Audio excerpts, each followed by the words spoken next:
Praise the Lord. ദൈവത്തിൻ്റെ അതിപരിശുദ്ധമായ നാം വാഴ്ത്തപ്പെടുമാറാകട്ടെ. ഹല്ലേലൂയ. നമ്മൾക്ക് ഒരുമിച്ച് ചേർന്ന് 119 സങ്കീർത്തനത്തിൻ്റെ 33 മുതൽ 40 വരെയുള്ള വാക്യങ്ങൾ വായിക്കുവാൻ തക്കവണ്ണം ദൈവം സഹായിച്ചല്ലോ. കഴിഞ്ഞ ആഴ്ചകളിൽ നമ്മളിതിൻ്റെ മറ്റു ഭാഗങ്ങളൊക്കെ ചിന്തിച്ചുകൊണ്ടിരിക്കുകയായിരുന്നു. തുടർമാനമായി ഇത് ചിന്തിക്കുന്നത് നമ്മുടെ ജീവിതത്തിൽ അനുഗ്രഹമാണ്. നമുക്ക് ഇന്ന് വായിച്ച സങ്കീർത്തനത്തിൻ്റെ ആദ്യ വാക്യം നമുക്കൊന്ന് വായിക്കാം.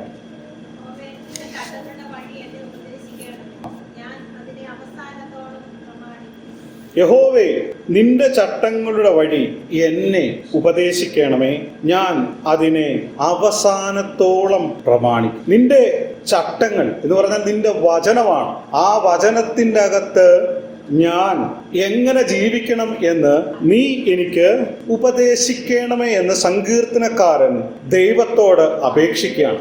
നാമും അങ്ങനെ തന്നെ നമ്മുടെ പ്രാർത്ഥനകളിൽ ആ ഒരു വാക്ക് ഉപയോഗിക്കണം. കാരണം കർത്താവെ, അങ്ങയുടെ വചനപ്രകാരം ജീവിക്കുവാൻ എന്നെ അത് അവസാനത്തോളം പ്രമാണിക്കുവാൻ, എൻ്റെ ജീവിതത്തിൻ്റെ അവസാന ശ്വാസം വരെ അത് പ്രമാണിക്കുവാൻ, അതിൽ തന്നെ നിൽക്കുവാൻ, അതിലൂടെ സഞ്ചരിക്കുവാൻ തക്കവണ്ണം കർത്താവെ അങ്ങെന്നെ സഹായിക്കണം എന്ന് ഓരോ ഭക്തനും പ്രാർത്ഥിക്കണം. ഓരോ ഭക്തന്റെയും ആഗ്രഹം അതായിരിക്കണം. അതുകൊണ്ടാണ് ഇവിടെ സങ്കീർത്തനക്കാരൻ പറയുന്നത്, കർത്താവേ, അങ്ങയുടെ ചട്ടങ്ങൾ എന്ത് ചെയ്യണം, എനിക്ക് ഉപദേശിച്ചു തരണമേ.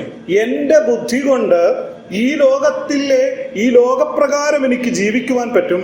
പക്ഷേ ദൈവത്തോട് അടുത്ത് ജീവിക്കണമെന്നുണ്ടെങ്കിൽ, ദൈവിക വഴികളിൽ ജീവിക്കണമെന്നുണ്ടെങ്കിൽ എനിക്ക് തീർച്ചയായും അങ്ങയുടെ ബുദ്ധി ഉപദേശത്തിൽ കൂടി, അല്ലെങ്കിൽ അങ്ങ് തരുന്ന മാർഗനിർദ്ദേശങ്ങളിൽ കൂടെ മാത്രമേ എനിക്ക് ജീവിക്കുവാൻ തക്കവണ്ണം കഴിയുകയുള്ളൂ.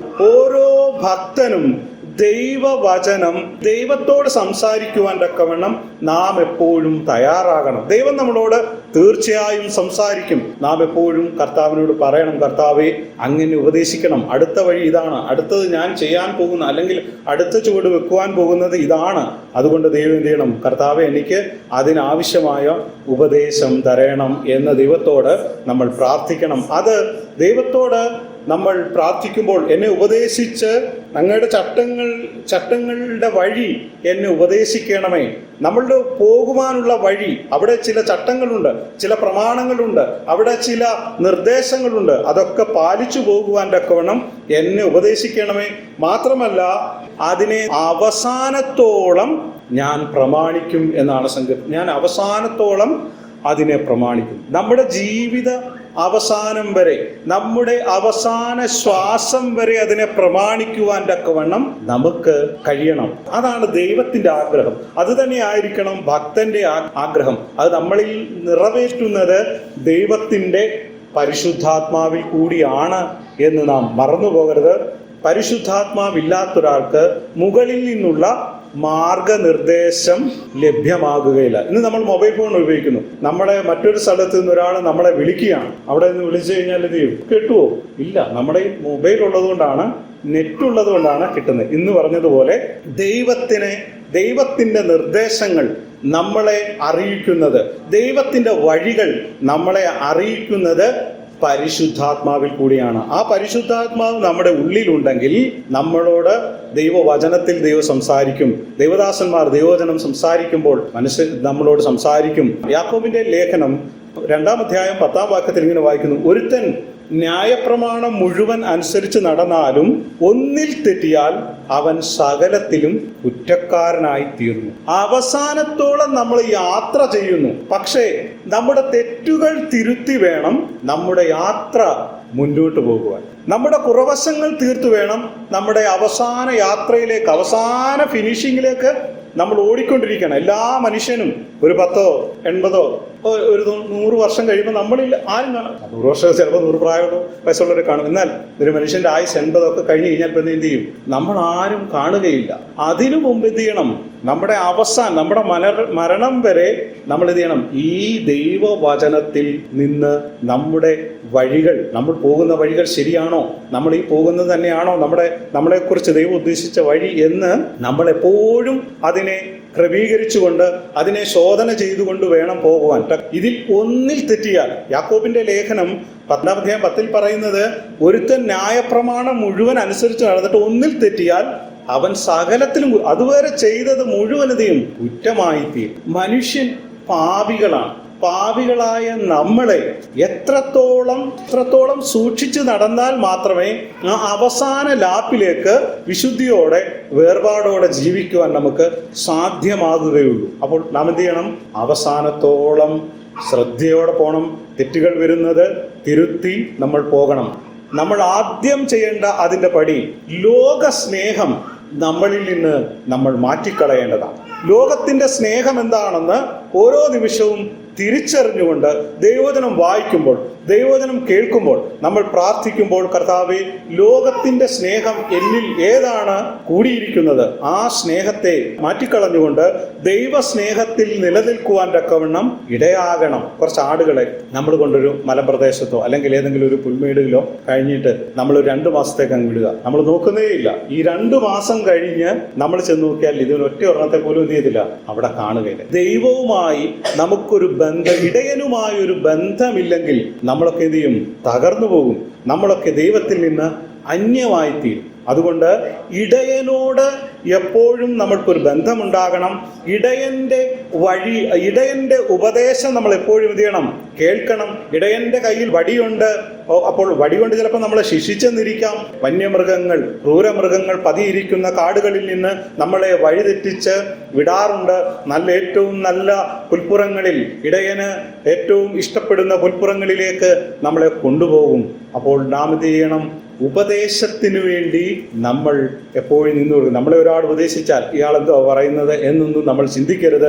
ഉപദേശം എന്ത് ചെയ്യണം? കൈക്കൊള്ളണം. നമ്മളെക്കാൾ പ്രായം കുറഞ്ഞവരാണെങ്കിൽ പോലും നല്ല ഉപദേശങ്ങൾ, ദൈവഹിതമായ ഉപദേശങ്ങൾക്ക് നാം എപ്പോഴും ചെവി കൊടുക്കേണ്ടത് അത്യാവശ്യമാണ്. അപ്പോൾ ദൈവവചനത്തിൻ്റെ ഹിതപ്രകാരമാണ് നാം ജീവിക്കേണ്ടത്. ദൈവഹിതപ്രകാരം ജീവിക്കുവാനാണ് നമ്മളെ ഈ ഭൂമിയിലേക്ക് ദൈവമാക്കിയിരിക്കുന്നത്. ദൈവത്തിൻ്റെ ഹിതം, ദൈവത്തിൻ്റെ ഇഷ്ടം നമ്മളൊക്കെ എന്ത് ചെയ്യണം? ദൈവവചനം അറിഞ്ഞ് ദൈവവചനത്തിൻ്റെ ഇഷ്ടമനുസരിച്ച് നമ്മൾ ജീവിക്കണമെന്നാണ് ദൈവത്തിൻ്റെ ആഗ്രഹം. എന്നാൽ നമ്മുടെയൊക്കെ പ്രവൃത്തി കടൽ തീരത്തൂടെ മണ്ണിൽ കൂടെ ട്രെയിൻ ഓടിക്കുന്ന പരിപാടിയാണ് നമ്മൾ, അല്ലേ? ഓടുവോ? ഇല്ല, പൊതഞ്ഞവിടെ കിടക്കും. അതിന് പ്രത്യേക പാളമുണ്ട്. ആ പാളത്തിൽ കൂടാണ് അതിനോടുവാനായിട്ട് ക്രമീകരിച്ചു വെച്ചിരിക്കുന്നത്. പക്ഷേ എന്ത് ചെയ്യുക? നമ്മുടെ സ്വഭാവം ഈ മണൽത്തിട്ടയിൽ കൂടെ അല്ലെങ്കിൽ മണൽ കൂമ്പാരത്തിൽ കൂടെ ട്രെയിൻ ഓടിച്ചാൽ അതൊരു ഇഞ്ച് പോലും നീങ്ങാത്ത അവസ്ഥ. അങ്ങനെയാണ് നമ്മളുടെ സ്വഭാവം. എന്നാൽ ആ സ്വഭാവത്തെയൊക്കെ മാറ്റി ക്രിസ്തു യേശുവിനെ പിന്തുടരുവാൻ തക്കോണം ഇടയാകണം. 1 പത്രോസിന്റെ ലേഖനം 2-ാം അധ്യായം 21 വാക്യം. 1 പത്രോസിന്റെ ലേഖനം.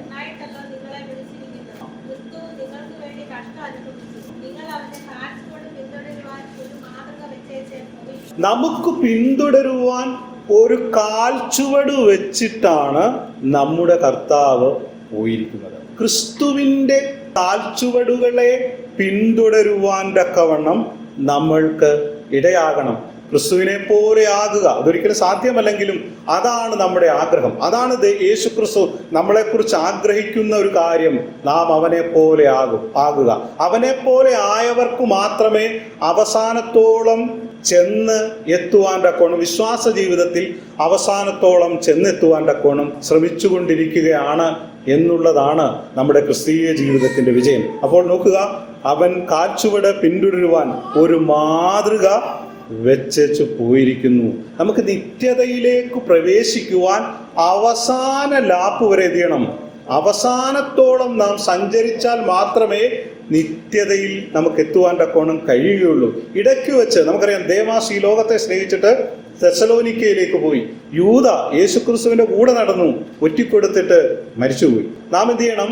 നമ്മുടെ കാൽച്ചുവടുകൾ അവസാനത്തോളം എത്തുവാൻ, അവസാന ചുവട് വരെ, അവസാന നിമിഷം വരെ എത്തുവാൻ തക്കവണ്ണം നാം വളരെ ശ്രദ്ധയോടെ ഓടിയാൽ മാത്രമേ സാധിക്കുകയുള്ളൂ. അവസാനം എന്ന വാക്ക് സൂചിക്കുമ്പോൾ നമുക്കൊരു പ്രതിഫലം കൂടെ അവിടെ ലഭ്യമാകുന്നത്. അവസാന ഓട്ടം ഓടി എത്തുന്നവനെതിയും ഒരു പ്രതിഫലം കൂടിയുണ്ട്. അതുകൊണ്ടാണ് പറയുന്നത്, അവസാനത്തോളം പ്രമാണിക്കും. ദൈവത്തിൻ്റെ വചനം അവസാനത്തോളം പ്രമാണിക്കുന്നവന് നിത്യതയുണ്ട്, പ്രതിഫലവുമുണ്ട്. അതുകൊണ്ടാണ് നമ്മൾ പറയുന്നത് പ്രതിഫലം സ്വത്രാച്ചിക്ക് പാടുന്ന വാട്ടയല്ല, പ്രതിഫലം തന്നിടുവാൻ എന്ന് പറയുന്നത് എന്താണ്? അവസാന ഓട്ടം ഓടി ചെന്നവന് കൊടുക്കുന്നതാണ് പ്രതിഫലം. നമ്മൾ ഈ ലോകത്ത് നമ്മൾ ചെയ്യുന്ന കാര്യങ്ങളനുസരിച്ച് അതിന് നമ്മൾക്ക് കിരീടമുണ്ട്. നാം എന്ത് ചെയ്യണം? അവസാന ലാപ്പ് വരെ ഓടണം. നമ്മൾക്ക് വളരെ ശ്രദ്ധയോടെ ഓടിയാൽ മാത്രമേ നമുക്ക് അയോഗ്യരായി നമ്മൾ പോകരുത്. നമുക്കറിയാം, ഓട്ടക്കളത്തിലൊക്കെ ഓടുമ്പോഴത്തേയും മത്സരത്തിനൊക്കെ ട്രാക്ക് മാറി ഓടിയാൽ എന്ത് ചെയ്യും? നമ്മൾ അയോഗ്യരാക്കപ്പെടും. അവസാനത്തോളം നമ്മൾ ചെന്നിട്ട് കഥയില്ല. നമ്മൾ എന്ത് ചെയ്യണം? ശ്രദ്ധാപൂർവം ഓടിയെങ്കിൽ മാത്രമേ അത്. അപ്പോൾ അവസാനം എന്ന് പറയുന്നത് അനുസരണത്തിൻ്റെ പൂർണ്ണതയാണ്. നമ്മൾ കർത്താവിനെ അനുസരിക്കുന്നതിൻ്റെ പൂർണ്ണതയാണ്. നമ്മൾ കർത്താവിനെ അനുസരിച്ചു എന്നുള്ളത് അതിൻ്റെ അവസാനം ശരിയിടുന്നതാണ്. അവസാനത്തോളം പ്രമാണിക്കുക. കർത്താവിനെ അനുസരിച്ചു എന്നുള്ളതിൻ്റെ തെളിവാണ്. അവസാനത്തോളം നാം എന്ത് ചെയ്യണം? ക്രിസ്തു നമ്മൾക്ക് തന്നിരിക്കുന്ന ഈ ദൈവവചനം എന്ത് ചെയ്യണം? നമ്മൾ പ്രമാണിക്കണം. ഈ ലോകത്ത് എങ്ങനെ പെരുമാറണമെന്നറിയാൻ ദൈവമക്കൾക്ക് മുകളിൽ നിന്നുള്ള നിർദ്ദേശം അല്ലെങ്കിൽ ദൈവവചനത്തിൻ്റെ ഉപദേശം അനിവാര്യമാണ്. അതുകൊണ്ട് അതെങ്ങനെ നമ്മളുടെ കൈകളിലെത്തും? നാം പരിശുദ്ധാത്മാവിനെ പ്രാപിച്ചാൽ മാത്രമേ ദൈവവചനത്തിൻ്റെ അല്ലെങ്കിൽ ദൈവവചനത്തിൽ കൂടെ ദൈവം തരുന്ന നിർദ്ദേശങ്ങൾ നമ്മൾക്ക് മനസ്സിലാക്കുവാൻ തക്കവണ്ണം കഴിയുകയുള്ളൂ. അപ്പോൾ പരിശുദ്ധാത്മാവിനെ നാം പ്രാപിക്കണം. പരിശുദ്ധാത്മാവിനെ പ്രാപിക്കണം എന്നുണ്ടെങ്കിൽ കർത്താവിനോട് ചോദിക്കണം, കർത്താവേ, അങ്ങയുടെ പരിശുദ്ധാത്മാവിനെ എനിക്ക് തരണമേ. ഞാൻ അതിനുവേണ്ടി ആഗ്രഹിക്കുന്നു, ഞാൻ അതിനുവേണ്ടി പ്രാർത്ഥിക്കുമ്പോൾ ദൈവം നമുക്ക് പരിശുദ്ധാത്മാവിനെ തരും. പരിശുദ്ധാത്മാവ് പ്രാപിച്ചുകൊണ്ട് ദൈവവചനത്തിലെ നിർദ്ദേശങ്ങൾ പാലിച്ചുകൊണ്ട് മുന്നോട്ട് പോകുവാനാണ് ദൈവം നമ്മളെക്കുറിച്ച് ആഗ്രഹിക്കുന്നത്. അതിനുവേണ്ടി നമുക്കൊരുങ്ങാം. അടുത്ത വാക്യം വായിക്കാം.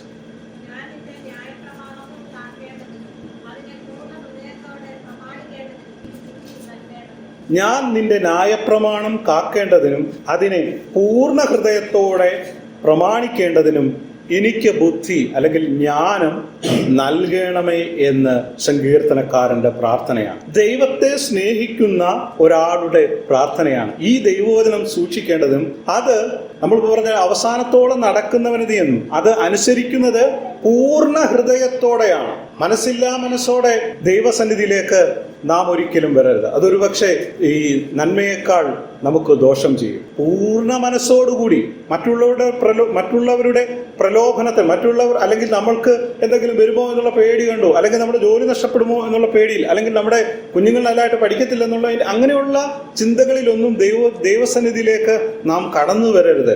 ദൈവത്തോടുള്ള സ്നേഹത്തിൽ വേണം നമ്മൾ ദൈവസന്നിധിയിലേക്ക് കടന്നു വരുവാൻ. മാത്രമല്ല അത് പൂർണ്ണ ഹൃദയത്തോട് കൂടി തന്നെ നാം കടന്നു വരണം. യോഹന്നാന്റെ സുവിശേഷം 14-ാം അധ്യായം 15-ാം വാക്യത്തിൽ ഇങ്ങനെ പറയുന്നു, നിങ്ങൾ എന്നെ സ്നേഹിക്കുന്നുവെങ്കിൽ നിങ്ങൾ എൻ്റെ കൽപ്പനകൾ പാലിക്കും. ദൈവത്തെ സ്നേഹിക്കുമ്പോൾ മാത്രമേ ദൈവത്തിൻ്റെ കൽപ്പനകൾ നമ്മൾക്ക് പാലിക്കുവാൻ തക്കവണ്ണം കഴിയുള്ളൂ. പിതാവിനെ പുത്രൻ അനുസരിക്കുന്നത് പിതാവിനോടുള്ള സ്നേഹം കൊണ്ടാണ്. പിതാവ് പറയുന്നതൊക്കെ അനുസരിക്കുന്നത് സ്നേഹത്തോടു കൂടിയുള്ള ഭയത്തിൽ കൂടിയാണ്. അപ്പോൾ നമുക്ക് എന്ത് ചെയ്യണം? നമുക്ക് നമ്മുടെ സ്വർഗീയ പിതാവിനോട് സ്നേഹവും ആ സ്നേഹത്തെ എൻ്റെ പിതാവ് എന്നെ സ്നേഹിക്കുന്നു, ഞാൻ തെറ്റുകൾ ചെയ്യുന്നത് പിതാവ് ഇഷ്ടപ്പെടുന്നില്ല എന്നുള്ള ആ ബോധ്യം നമ്മൾക്കുണ്ട് എങ്കിൽ പൂർണ്ണ ഹൃദയത്തോടെ ദൈവത്തെ സേവിക്കുവാൻ തക്കവണ്ണം, പൂർണ്ണ ഹൃദയത്തോടെ ദൈവത്തിൻ്റെ കൽപ്പനകൾ പ്രമാണിക്കുവാൻ തക്കവണ്ണം നാം തയ്യാറാകണം. അതിന് നമുക്ക് നമ്മുടെ ചിന്തകൾ കൊണ്ടോ നമ്മുടെ ബുദ്ധി കൊണ്ടോ ഒന്നും സാധ്യമാകുകയില്ല. ദൈവത്തിൻ്റെ ജ്ഞാനം നമ്മൾക്ക് ആവശ്യമാണ്. അതുകൊണ്ടാണ് യാക്കോബിന്റെ ലേഖനത്തിൽ പറയുന്നത്, ഇതൊക്കെ മനസ്സിലാക്കുവാനുള്ള ജ്ഞാനം എനിക്ക് തരണമേ എന്ന്. ആ ജ്ഞാനം നമ്മൾ എന്ത് ചെയ്യണം? ചോദിക്കണം. അങ്ങനെ ജ്ഞാനം ചോദിച്ച ഒരാളാണ് ശലോമോൻ. ശലോമോന് കിട്ടിയ അറിവുകൾ വളരെ വലുതായിരുന്നു. എന്ന് പറഞ്ഞതുപോലെ ദൈവവചനം മനസ്സിലാക്കുവാനും ദൈവിക പാതയിൽ അവസാനത്തോളം നിൽക്കുവാനും പൂർണ്ണ ഹൃദയത്തോടെ ദൈവത്തെ സ്നേഹിക്കുവാനും ദൈവിക കൽപ്പനകൾ പ്രമാണിക്കുവാനും ദൈവത്തിൽ നിന്നുള്ള ബുദ്ധി അല്ലെങ്കിൽ ജ്ഞാനം നമുക്ക് ആവശ്യമാണ്. അതുകൊണ്ടാണ് സങ്കീർത്തനക്കാരൻ പറയുന്നത്, പൂർണ്ണ ഹൃദയത്തോടെ ദൈവവചനം പ്രമാണിക്കുവാനും കാക്കുവാനും എനിക്ക് ബുദ്ധി നൽകണമേ എന്ന് സങ്കീർത്തനക്കാരൻ ഇവിടെ പറയുന്നത്. അപ്പോൾ ദൈവത്തെ പൂർണ്ണ ഹൃദയത്തോടെ നാം അനുസരിക്കണം. അനുസരണം എന്നുള്ളത് പൂർണ്ണമാണ്, അനുസരണം പൂർണ്ണമാണ്. ഇല്ലേ? നമ്മുടെ കുഞ്ഞുങ്ങളോട് പറയാം, എടാ കട വരെ ഒന്ന് പോയി ഇന്ന സാധനം വാങ്ങിച്ചുകൊണ്ട് വരാൻ നമ്മുടെ കുഞ്ഞുങ്ങളോട് ഒരാളോട് പറയുന്നു, ആരുമാകട്ടെ നമ്മൾ പറയുന്നു പോകാം എന്നവർ പറയുന്നു. പക്ഷേ മണിക്കൂർ കഴിഞ്ഞിട്ട് എന്ത് ചെയ്യുന്നില്ല, അവർ പോകുന്നില്ല. പിന്നെയും പറഞ്ഞു മോനെ കടയിലൊന്ന് പോയിട്ട് പോവാം. കുറച്ച് കഴിയുമ്പോൾ അവർ പോയിട്ട് വരും. ഇത് അവർ കടയിൽ പോയി, അവർ നമ്മൾ പറഞ്ഞ സാധനം വാങ്ങിച്ചുകൊണ്ടു, പക്ഷേ അത് അനുസരണമായോ? ഇല്ല. ഇത് കർത്താവ് പറയുമ്പോൾ, നമ്മളോട് പറയുന്ന സമയത്ത് പറയുന്നതിൻ്റെ അനുസരിച്ച് വേണം. ആ സമയത്തിന് പ്രാധാന്യമുണ്ട്. കർത്താവ് നമ്മളോട് പറയുന്ന വാക്കുകൾക്ക് പ്രാധാന്യമുണ്ട്. അനുസരണം എന്നുള്ളത് എന്താണ്? പൂർണ്ണമായി അനുസരിക്കുക. ആ പറയുന്ന മൊമെന്റിൽ എപ്പോഴാണ് നാം അനുസരിക്കേണ്ടത് എന്ന് ദൈവം നമ്മളോട് പറയുന്ന ആ സമയത്ത് എന്ത് ചെയ്യണം? നാം അനുസരിക്കണം. അല്ലെങ്കിൽ അത് അനുസരണ നിഷേധമാണ്, അല്ലെങ്കിൽ ദൈവത്തെ നിഷേധിക്കുന്നതിന് തുല്യമാണ്. സങ്കീർത്തനക്കാരൻ ദൈവത്തിലും ദൈവത്തിൻ്റെ നിയമങ്ങളിലും സന്തോഷിക്കുകയും അതിനെ അനുസരിക്കുകയും ചെയ്യുവാൻ തക്കവണ്ണമുള്ള സഹായം കർത്താവിനോട് അപേക്ഷിക്കുകയാണ്. നമ്മൾ ഈ ദൈവവചനം വായിക്കുമ്പോഴൊക്കെ, ഈ ദൈവവചനം ശ്രദ്ധിക്കുമ്പോഴൊക്കെ മനസ്സിലാക്കേണ്ട ഒരു കാര്യം, നമ്മളെ കൊണ്ട് ഒന്നും സാധ്യമാകുകയില്ല എന്നൊരു കാര്യം കൂടെ നമ്മൾ ഈ ദൈവവചനത്തിൻ്റെ എല്ലാ മേഖലകളും ചിന്തിക്കുമ്പോൾ നമ്മൾ ശ്രദ്ധിക്കേണ്ട ഒരു കാര്യമുണ്ട്. നമ്മളൊക്കെ പറയും ഇന്നു മുതൽ ഞാൻ വിശുദ്ധിയോടെ ജീവിക്കും. നമുക്ക് ഒരു ദിവസം പോലും വിശുദ്ധിയോടെ ജീവിക്കാൻ നമുക്ക് പറ്റത്തില്ല എന്നുള്ള കാര്യം നാം മനസ്സിലാക്കണം. എങ്ങനെ സാധിക്കും? ദൈവം നമ്മുടെ കൂടെ ഉണ്ടെങ്കിൽ മാത്രമേ, അല്ലെങ്കിൽ ദൈവത്തിൻ്റെ സഹായമില്ലാതെ ഒരു മിനിറ്റ് പോലും വിശുദ്ധിയോടെ ജീവിക്കുവാൻ നമുക്ക് സാധിക്കുകയില്ല. അപ്പോൾ എപ്പോഴും ദൈവം നമ്മുടെ കൂടെ വേണം, എപ്പോഴും ദൈവം നമ്മുടെ ഉള്ളിൽ വേണം. പരിശുദ്ധാത്മാവിൻ്റെ ഒരു നിറസാന്നിധ്യം, ഒരു നിറവ് നമ്മുടെ ഉള്ളിലുണ്ടെങ്കിൽ മാത്രമേ നമുക്ക് ദൈവത്തെ പൂർണ്ണമായി അനുസരിക്കുവാനും പൂർണ്ണമായി സ്നേഹിക്കുവാനും പൂർണ്ണമായി കൽപ്പനകളെ പാലിക്കുവാൻ തക്കവണ്ണം കഴിയുകയുള്ളൂ. അതുകൊണ്ടാണ് സങ്കീർത്തനം പറയുന്നത്, പൂർണ്ണ മനസ്സോടെ പ്രമാണിക്കേണ്ടതിന് എനിക്ക് ബുദ്ധി നൽകണമേ. ഈ ലോകത്തിന്റെ ബുദ്ധിയല്ല. നമ്മൾക്ക് എത്ര വിദ്യാഭ്യാസം, നമുക്കറിയാം ഈ ലോകത്ത് എത്ര വിദ്യാഭ്യാസമുണ്ട്, വലിയ അറിവുകളുണ്ട്. അവരുടെയൊക്കെ അറിവ് വെച്ച് നോക്കിയാൽ നമ്മളിൽ 100-ൽ ഒന്നുപോലും നമ്മൾ അറിവില്ലാത്തവരാണ്. പക്ഷേ അവർ ഈ ദൈവവചനം വായിച്ചാൽ ഇതിൻ്റെ അകത്തൊന്നും ചെയ്യത്തില്ല. ഇതിൻ്റെ അകത്തൊന്നും അവർക്കൊന്നും മനസ്സിലാകും. ഒരാളൊരു പാറ്റയെ പിടിച്ചിട്ട്, പാറ്റയ്ക്ക് കേൾവി ശക്തി ഉണ്ടോ എന്ന് പരിശോധിക്കുക കേട്ടോ.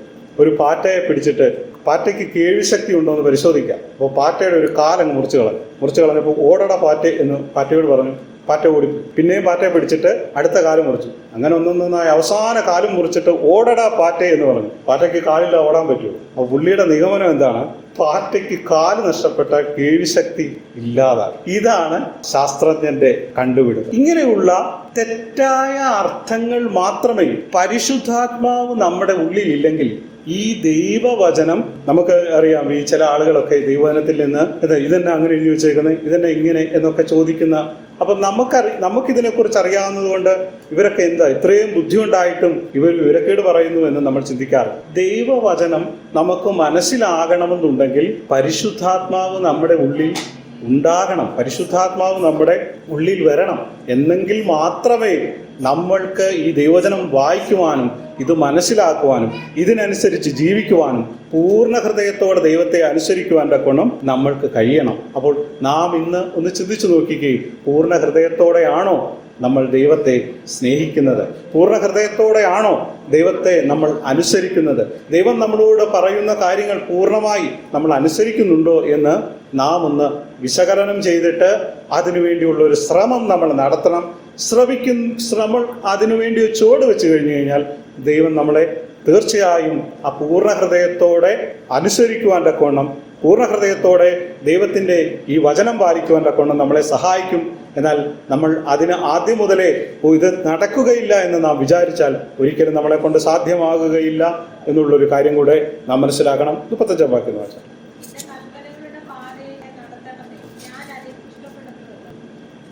നോക്കുക, നിന്റെ കൽപ്പനകളുടെ പാതയിൽ എന്നെ നടത്തേണമേ, ഞാൻ അതിനെ ഇഷ്ടപ്പെടുന്നുവല്ലോ. ഞാൻ അതിനെ ഇഷ്ടപ്പെടുന്നു. എന്തിനെ ഇഷ്ടപ്പെടുന്നു? ദൈവത്തിൻ്റെ കൽപ്പനകളുടെ പാതയിൽ, അല്ലെങ്കിൽ ദൈവവചനത്തിൽ പറയുന്ന കൽപ്പനകളെ, അല്ലെങ്കിൽ ദൈവവചനത്തിൽ എന്ന് തന്നെ നമുക്ക് എടുക്കാം. ദൈവവചനത്തിന്റെ പാതയിൽ എന്നെ നടത്തണം, ഞാൻ അതിനെ നമുക്കറിയാം, നമ്മൾക്ക് ഇഷ്ടമുള്ള ഇടത്തേക്കാണ് നാം കൂടുതൽ പോകുന്നത്, ഇല്ലേ? നമുക്ക് ഇഷ്ടമില്ലാത്തടത്തോട്ട് നമ്മൾ പോകും? ഒരിക്കലും പോകത്തില്ല. ഇഷ്ടമുള്ള ഇടത്തേക്കാണ്. നമുക്ക് ലോകപ്രകാരം നോക്കിയ ലോക മനുഷ്യനും ഇഷ്ടമുള്ള കാര്യങ്ങളിലേക്കാണ് പോകുന്നത്. ഇഷ്ടമുള്ള പാട്ട് കേൾക്കുന്നു, ഇഷ്ടമുള്ള കാര്യങ്ങൾ കേൾക്കുന്നു, ഇഷ്ടമുള്ള ആളുകളോട് സംസാരിക്കുന്നു, ഇഷ്ടമുള്ള സ്ഥലങ്ങളിൽ നാം അനേക സമയം ചിലവഴിക്കും. ഇവിടെ ഭക്തൻ പറയാണ്, നിന്റെ കൽപ്പനയുടെ പാതയിൽ എന്നെ നടത്തേണമേ. അത് ദൈവവചനത്തിന്റെ പാതയിൽ എന്നെ നടത്തേണമേ, ഞാൻ അത് ഇഷ്ടപ്പെടും. ദൈവവചനം ഇഷ്ടപ്പെടുന്നവർക്ക് മാത്രമേ ദൈവവചനത്തിന്റെ പാതയിൽ നടക്കുവാനായി കഴിയുകയുള്ളൂ. നിങ്ങൾ എത്രത്തോളം, അല്ലെങ്കിൽ നമ്മൾ എത്രത്തോളം ദൈവവചനം ഇഷ്ടപ്പെടുന്നു, അത്രത്തോളം മാത്രമേ ദൈവവചനത്തിന്റെ പാതയിൽ നമുക്ക് നടക്കുവാനായി സാധിക്കുകയുള്ളൂ. അതുകൊണ്ട് ഈ ദിവസങ്ങളിൽ ദൈവവചനം നമ്മൾ കൂടുതലായി ഇഷ്ടപ്പെടണം. നമ്മൾ ഇഷ്ടപ്പെടുക എന്ന് പറഞ്ഞു കഴിഞ്ഞാൽ നമുക്ക് വേറെ പ്രശ്നമുണ്ട്. ഈ ഇഷ്ടപ്പെടുന്ന ഈ ആഹാരമൊക്കെ കഴിക്കുന്നവർക്ക് ഇഷ്ടപ്പെടുന്ന ഭക്ഷണമെല്ലാം ഉണ്ടാക്കി കഴിക്കുകയല്ല, നമ്മൾ കിട്ടുന്നിടത്തു നിന്നെല്ലാം കഴിക്കും. ഈ കിട്ടുന്നിടത്തു നിന്നെല്ലാം കഴിക്കുമ്പം ചില പ്രശ്നങ്ങളുണ്ട്. നമുക്ക് ഗുണകരമല്ലാത്ത ഒരുപാട് കാര്യങ്ങൾ അവിടെ നിന്ന് കിട്ടും. നമ്മൾ ഉണ്ടാക്കി കഴിക്കുകയാണെങ്കിൽ നമുക്ക് ഇച്ചിരി വൃത്തിയുള്ളതും നമുക്ക് നല്ലതായിട്ട് നമുക്ക് കഴിക്കാൻ പറ്റും. പക്ഷെ നമ്മളൊരു ഹോട്ടലിൽ നിന്ന് നമുക്ക് ഇഷ്ടമുള്ള ഭക്ഷണം ഓർഡർ ചെയ്താൽ അത് എത്രത്തോളം വൃത്തിയുണ്ടെന്നോ അത് എത്രത്തോളം നല്ലതാണോ എന്ന് നമുക്ക് പറയുവാനായി കഴിയുകയില്ല. ഞാൻ പറഞ്ഞതിൻ്റെ സാരം ഇതുപോലെ തന്നെയാണ് ദൈവവചനം. ദൈവവചനം നമ്മൾ കാണുന്നിടത്തു നിന്നെല്ലാം കേൾക്കുന്നതുകൊണ്ട് കുഴപ്പമില്ല, അതിനെ നാം വളരെയധികം സൂക്ഷ്മമായി പരിശോധിക്കണം. ഈ ദൈവവചനത്തിൽ കൂടെ ചെറിയ ചെറിയ ദുരുപദേശങ്ങൾ നമ്മുടെ ഇടയിലേക്ക് കടന്നു വരാറുണ്ട്. ഇന്ന് വിശ്വാസികൾ ദൈവവചനം അറിയാമെന്ന് അഭിമാനിക്കുന്ന വിശ്വാസികളുടെ ഇടയിൽ പോലും ദുരുപദേശങ്ങൾ നമ്മളറിയാതെ കയറുന്നുണ്ട്. നമ്മൾ വിശ്വസിക്കുന്ന ആളുകൾ, നല്ലതാണെന്ന് വിശ്വസിക്കുന്ന ആളുകളിൽ കൂടെയും ദുരുപദേശങ്ങൾ കടന്നു വരാം. ഞാൻ പറയുന്ന കാര്യങ്ങളിൽ പോലും ഒരു പക്ഷേ കടന്നു വന്നാൽ നിങ്ങൾ അതിനെ എന്ത് ചെയ്യണം? പൂർണ്ണമായി ബറോവയിലുള്ള ആളുകൾ എന്ത് ചെയ്തു? വചനം പൂർണ്ണമായി പരിശോധിക്കണം. നിന്റെ കൽപ്പനകളുടെ പാതയിൽ എന്നെ നടത്തണമേ, ഞാൻ അതിനെ ഇഷ്ടപ്പെടുന്നുവല്ലോ. വചനം നമ്മൾ ഇഷ്ടപ്പെടണം. വചനം ഇഷ്ടപ്പെടുമ്പോഴാണ് വചനത്തിന്റെ പാതയിൽ നമുക്ക് നടക്കുവാൻ തക്കവണ്ണം കഴിയുന്നത്. ആ വചനത്തിന്റെ പാതയിൽ നമ്മൾ നടക്കുന്നത് ദൈവത്തിന്റെ കരം പിടിച്ചാണ്. ദൈവത്തിന്റെ കരമല്ല, നമ്മളെ ഇരിക്കുന്നു. നമ്മളെ ദൈവം തന്റെ കരം പിടിച്ച് നമ്മളെ നടത്തുന്നു. വചനത്തിന്റെ പാതയിൽ നമ്മൾ തനിയല്ല, ഒരു കരം ദൈവം നമ്മളെ പിടിച്ചിട്ടുണ്ട്. നമ്മൾ വീണുപോകാതെ, നമ്മൾ വചനത്തെ ഇഷ്ടപ്പെടുന്നവരാണെങ്കിൽ നമ്മൾ വീണുപോകാതെ, താണുപോകാതെ, കൂരിരുളിന് താഴ്വരയിൽ കൂടെ നടന്നാലും നമുക്ക് കൂട്ടായൊരു ദൈവമുണ്ട്. ഏത് പ്രതിസന്ധിയാണെങ്കിലും ഏത് പ്രയാസമാണെങ്കിലും ദൈവിക പാതയിൽ നടക്കുന്നവരുടെ വലങ്കരം കൊണ്ട് പിടിച്ചിരിക്കുന്ന ഒരു കർത്താവ് നമുക്ക് ഉണ്ട് എന്ന് നാം മനസ്സിലാക്കാതെ പോകരുത്. അപ്പോൾ നമ്മളെ തെറ്റായി നയിക്കുന്ന ഒരുപാട് ആളുകളുണ്ട്. അത് നമ്മുടെ സഹോദരനാകാം, സഹോദരിയാകാം, നമ്മുടെ മാതാപിതാക്കളാകാം, ആരുമായിക്കോട്ടെ, നമ്മൾ വായിക്കുന്ന പുസ്തകങ്ങളാകാം. അങ്ങനെ നമുക്കറിയാം ഒരുപാട് നല്ല പുസ്തകങ്ങളുണ്ട്. വളരെ ശ്രദ്ധയോടുകൂടെ വേണം നാം ദൈവവചനം വായിക്കുകയും ഇത് ചിന്തിക്കുകയും ഒക്കെ ചെയ്യേണ്ടത്.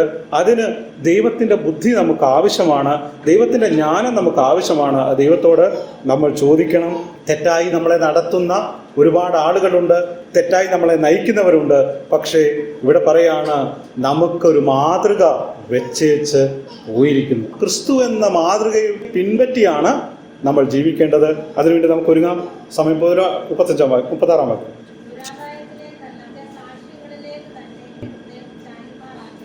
ദുരാദായത്തിലേക്കല്ല, സ്വാർത്ഥ ലാഭം, അല്ലെങ്കിൽ നമ്മൾക്ക് ലഭ്യമാകാണ്ടാത്തൊരു നന്മയിൽ കൂടുതൽ നമ്മൾ അതിനെ കൈക്കലാക്കുക. ദുരാദായം എന്ന് പറയുന്നത് ബാഡ് ഇൻകമാണ്. അത് തെറ്റായ വഴിയിൽ കൂടെ നമ്മൾക്ക് കിട്ടുന്ന നന്മയാണ്. അപ്പോൾ അങ്ങനെയുള്ള ആ നന്മകളെ നാം പ്രാപിക്കരുത്. നിന്റെ സാക്ഷ്യങ്ങളിലേക്ക് തന്നെ എൻ്റെ ഹൃദയം ചായിക്കുമാറാകണമേ എന്നാണ് സങ്കീർത്തനക്കാരനോട് പറഞ്ഞത്. അപ്പോൾ നമ്മൾ ഈ ലോകത്ത് അവസാനത്തോളം നമ്മൾ യാത്ര ചെയ്യുക.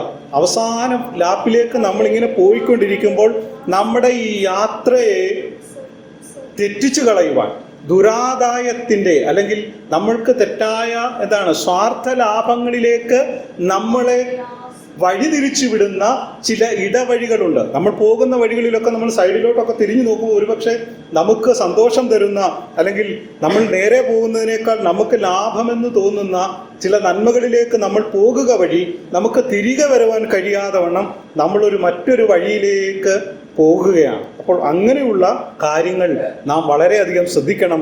ദുരാദായത്തിലേക്കല്ല, സ്വാർത്ഥ ലാഭത്തിലേക്കല്ല, ബാഡ് ഇൻകത്തിലേക്ക് നാം എന്ത് ചെയ്യരുത്, നമ്മൾ പോകരുത്. ദൈവത്തിൻ്റെ സാക്ഷ്യങ്ങളിലേക്കുള്ള, അതായത് ദൈവത്തിൻ്റെ വചനങ്ങളിലേക്കു തന്നെ നമ്മുടെ ഹൃദയം ചായ്ക്കുമാറാകണമെന്നാണ് ഈ 36-ാം വാക്യത്തിൽ നമ്മളോട് പറയുന്നത്. അതുകൊണ്ട് എന്ത് ചെയ്യണം, ദ്രവ്യാഗ്രഹം, നമുക്കറിയാം ദ്രവ്യാഗ്രഹം സകലവിധ ദോഷത്തിനും കാരണമല്ലോ. ഇത് വിട്ട് എന്ത് ചെയ്യുന്നു, ഇത് ചിലർ കാംക്ഷിച്ചിട്ട് വിശ്വാസം വിട്ടൊഴിഞ്ഞ് ബഹുദുഃഖങ്ങൾക്ക് അധീനരായി തീർന്നിരിക്കുന്നു. നീയോ ദൈവത്തിൻ്റെ മനുഷ്യനായുള്ളവേ അത് വിട്ടോടി. അതായത് ഈ ദ്രവ്യാഗ്രഹം വിട്ടോടണം. 1 തിമോഥെയോസിലെ ലേഖനം 6-ാം അധ്യായം 10-ാം വാക്യത്തിൽ ആ വാക്യം. അപ്പോൾ എന്ത് ചെയ്യുന്നു, നീയോ ദൈവത്തിൻ്റെ മനുഷ്യനായുള്ളവേ അത് വിട്ടോടി നീതി, ഭക്തി, വിശ്വാസം, സ്നേഹം, ക്ഷമ, സൗമ്യത എന്നിവ പിന്തുടരുക. ദ്രവ്യാഗ്രഹം വിട്ടോടിയിട്ട് എന്ത് ചെയ്യണം, ദ്രവ്യാഗ്രഹം വിട്ടോടുമ്പോൾ നമുക്ക് ലഭ്യമാകേണ്ട കാര്യങ്ങളാണ് നീതി. ഈ നീതിയായി പോകുന്ന ഒരാൾക്ക് ദ്രവ്യാഗ്രഹത്തിലേക്ക് പോകാൻ തക്കവണ്ണം കഴിയുകയില്ല. ഭക്തിയായി പോകുന്ന ഒരാൾക്ക് ദ്രവ്യാഗ്രഹത്തിലേക്ക് പോകാൻ കഴിയുകയില്ല. വിശ്വാസത്തിൽ പോകുന്ന ഒരാൾക്ക് ദ്രവ്യാഗ്രഹത്തിൽ പോകാൻ തക്കവണ്ണം കഴിയില്ല. സ്നേഹത്തിൽ പോകുന്ന ഒരാൾക്ക് ദ്രവ്യാഗ്രഹത്തിൽ പോകാൻ തക്കവണ്ണം കഴിയുകയില്ല. ക്ഷമ ഉള്ള ഒരാൾക്ക്, സൗമ്യത ഉള്ളവർക്ക് ഇത് കഴിയുകയില്ല. അതുകൊണ്ട് ഈ ദ്രവ്യാഗ്രഹം വിട്ടെന്ത് ചെയ്യണം, ഇങ്ങനെയുള്ള കാര്യങ്ങളിലേക്ക് പോകണം എന്നാണ് പറയുന്നത്. മത്തായിയുടെ സുവിശേഷം 6-ാം അധ്യായം 22-ാം വാക്യത്തിലേക്ക് വരുമ്പോൾ 24 വരെയുള്ള വാക്യങ്ങൾ വായിക്കുമ്പോൾ, ദൈവത്തെയും മാമോനെയും നിങ്ങൾക്ക് ഒരുപോലെ സേവിക്കുവാൻ തക്കവണ്ണം കഴിയുകയില്ല. ദ്രവ്യാഗ്രഹത്തിലേക്ക് പോയാൽ നമുക്ക് ദൈവം തരുന്ന നന്മയല്ല, അല്ലാത്തതിലേക്ക് നമ്മൾ പോയാൽ, നമ്മൾ കഠിനാധ്വാനം ചെയ്ത് ഉണ്ടാക്കുന്ന പണത്തെക്കുറിച്ചല്ല ഈ പറയുന്നത്. നമ്മൾക്ക് ലഭ്യമാകേണ്ടാത്ത പൈസ നമ്മൾ കൈക്കലാക്കിയാൽ അത് ദൈവത്തിൻ്റെ ഹിതമല്ല. ദൈവം അതിനെക്കുറിച്ച് ഇഷ്ടപ്പെടുന്നില്ല എന്നുള്ള കാര്യം നാം മറന്നുപോകും. ദിവ്യാഗ്രഹം കാരണമാണ് ഇസ്കരിയോത്ത് യൂദ എന്ത് ചെയ്തത്, യേശുവിനെ ഒറ്റിക്കൊടുത്തത്. ആ 30 വെള്ളിക്കാശിന് വേണ്ടിയാണ്.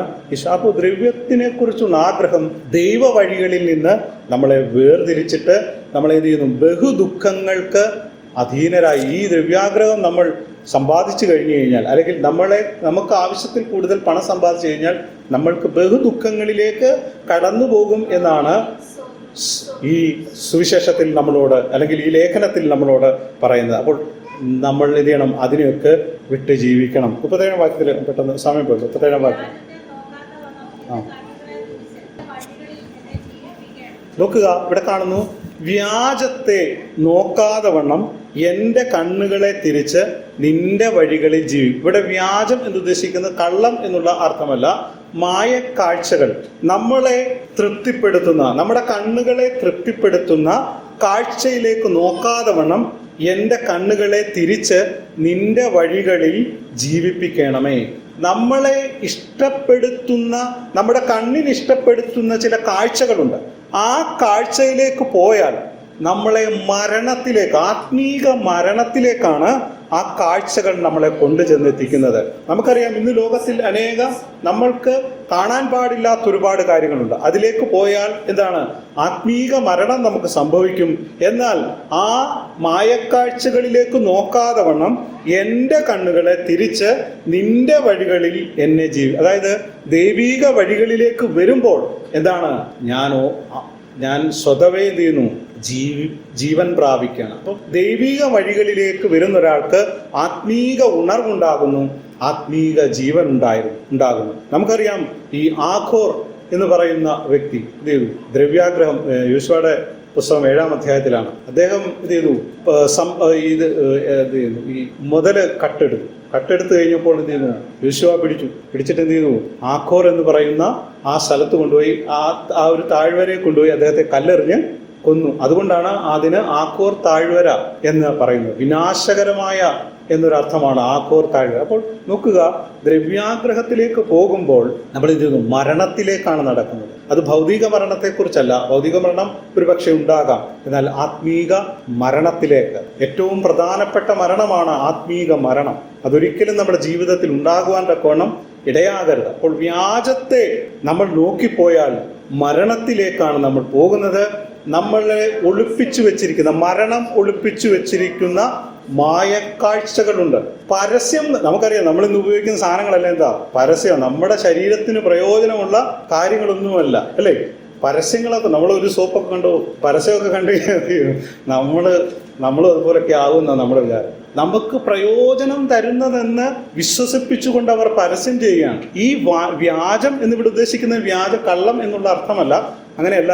ഇവിടെ മായക്കാഴ്ചകൾ, നമ്മളെ മനസ്സിനെ തെറ്റിച്ചു കളയുന്ന, നമ്മളെ മരണത്തിലേക്ക് നയിക്കുന്ന, ആത്മീക മരണത്തിലേക്ക് നയിക്കുന്ന മായക്കാഴ്ചകൾ കൊണ്ട് നമ്മൾ ജീവിക്കരുത്. ദൈവവചനത്തിലേക്ക് വന്നിട്ട് നമുക്ക് ജീവൻ നൽകണം എന്നാണ് പറയുന്നത്. വ്യാജത്തിൻ്റെ ഒരു പ്രത്യേകത, അത് ശൂന്യതയിലേക്ക് നമ്മളെ നടത്തും. അവസാനം നമ്മൾ ആ ശൂന്യമായി പോകുന്ന അവസ്ഥയിലേക്ക് ഈ മായക്കാഴ്ചകൾ വിഷം പോലെയാണ് നമ്മുടെ ഉള്ളിലേക്ക് കടന്നു വന്നിട്ട് ഈ മായക്കാഴ്ചകൾ നമ്മളെ ഇങ്ങനെ തിന്നുന്ന നമ്മൾ ചില വിഷങ്ങളുണ്ട്, കഴിച്ചു കഴിഞ്ഞാൽ ഈ ഒതളങ്ങയൊക്കെ കഴിക്കുന്ന ആൾ, കഴിച്ചു മരിച്ച ഒരുപാട് ആൾ ഇന്നും ഒക്കെ കുറവാണ്. ഇത് കഴിച്ചു കഴിഞ്ഞാൽ പെട്ടെന്നൊന്നും മരിക്കത്തില്ല, പെയ്യെ മരിക്കത്തുള്ളൂ എന്ന് പറഞ്ഞതുപോലെ ഇതാണ് ഈ ലോകത്തിലെ സൗന്ദര്യമുള്ള കാഴ്ചകൾ. ഈ കാഴ്ചകൾ നമ്മൾ അത് ആസ്വദിച്ചാൽ നമ്മുടെ ആത്മീക മരണം നമ്മൾ അറിയാതെ സംഭവിക്കും. അങ്ങനെയാണ് ഒരുപാട് പേര് പെട്ടെന്നൊരു സുപ്രഭാതത്തിൽ ഈ ആത്മീയതയിൽ നിന്ന് പോവുകയല്ല, ഘട്ടം ഘട്ടമായി നാം അറിയാതെ എന്ത് ചെയ്യുന്നു, ഈ ആത്മീയതയിൽ നിന്ന് പോകുന്നു. അപ്പോൾ ആത്മീക മരണമുണ്ടാകുന്ന മായക്കാഴ്ചകളിൽ നമ്മൾ എന്ത് ചെയ്യണം? മാറണം. അതിനുവേണ്ടി നാം എന്ത് ചെയ്യണം? പ്രാർത്ഥിക്കണം. സങ്കീർത്തനക്കാരനും അത് തന്നെയാണ് ഇവിടെ കാണുന്നത്. ഓരോ ദിവസവും നമുക്ക് ചുറ്റുമുള്ള ഈ ലൗകികമായ കാഴ്ചകളിൽ നിന്ന് നാം മാറി ജീവിക്കണം. കൺമോഹം, ജഡമോഹം, ജീവനത്തിന്റെ പ്രതാപം, ഇതിൽ നിന്നൊക്കെ നമ്മൾ എന്ത് ചെയ്യണം? നമ്മളെ തെറ്റിച്ചു കളയുന്ന ഇങ്ങനെയുള്ള കാര്യങ്ങളിൽ നിന്ന് നാം വ്യത്യസ്തരായി ജീവിക്കണം. അതിന് ദൈവത്തോട് നമുക്ക് പ്രാർത്ഥിക്കേണ്ടത് വളരെ ആവശ്യമാണ്. അടുത്ത വാക്കുണ്ട് ഉണ്ടോ?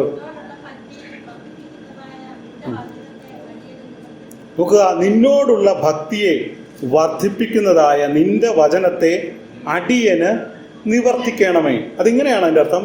നിന്നോടുള്ള അതായത് ദൈവത്തോടുള്ള ഭക്തിയെ വർദ്ധിപ്പിക്കുന്ന വചനത്തെ എന്നിൽ സ്ഥിരപ്പെടുത്തണമേ. നിവർത്തിക്കണമേ എന്നുള്ളതിൻ്റെ ശരിയായ അർത്ഥം എന്നിൽ സ്ഥിരമാക്കണമേ. അതായത് വചനത്തിൻ്റെ സ്ഥിരത, ഒരു സ്ഥിരതയുണ്ട്. ആ സ്ഥിരത എന്ത് ചെയ്യണം? നമ്മുടെ ഉള്ളിൽ എപ്പോഴും ഇങ്ങനെ ഉണ്ടാകണം. ആ സ്ഥിരത ഇല്ലെങ്കിൽ എന്ത് ചെയ്യും? നമുക്കറിയാം, നമ്മൾ ഈ പല കാര്യങ്ങളൊക്കെ നമ്മളോട് പറയുമ്പോൾ നമുക്ക് വ്യത്യസ്തങ്ങളായ അഭിപ്രായങ്ങൾ വരും, അല്ലേ?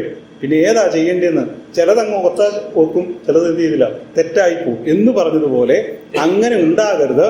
വചനത്തിൽ എന്ത് ചെയ്യണം? നമുക്കൊരു സ്ഥിരത ഉണ്ടാകണം. ആ സ്ഥിരത നമ്മുടെ ഭക്തി എന്ത് ചെയ്യും? വർദ്ധിപ്പിക്കും. നമുക്കറിയാം, ഇയ്യോബ് ദൈവത്തെക്കുറിച്ചൊരു കേൾവി മാത്രമേ കേട്ടിട്ടുള്ളൂ. എന്നിട്ടും എന്ത് ചെയ്തു? ഇയ്യോബ് ദൈവവചനത്തിൽ അല്ലെങ്കിൽ ദൈവത്തിൽ ആ മനസ്സ് സ്ഥിരമാക്കിയത് കൊണ്ടാണ് പ്രതിസന്ധികളിൽ അവന് നിൽക്കുവാൻ തക്കണം കഴിഞ്ഞാൽ. നമുക്ക് വചനത്തിൻ്റെ ഒരു സ്ഥിരത ഉണ്ടാകണം. ആ സ്ഥിരത ഇല്ലെങ്കിൽ ഇന്നാൾ പറയുന്നത് ശരിയാണോ, അല്ലെങ്കിൽ ഇന്ന ആൾ പറയുന്നതല്ലേ ശരി, ഒരു തീരുമാനം എടുക്കാൻ പറ്റാത്ത അവസ്ഥ നമ്മുടെ ജീവിതത്തിൽ ഉണ്ടാകരുത്.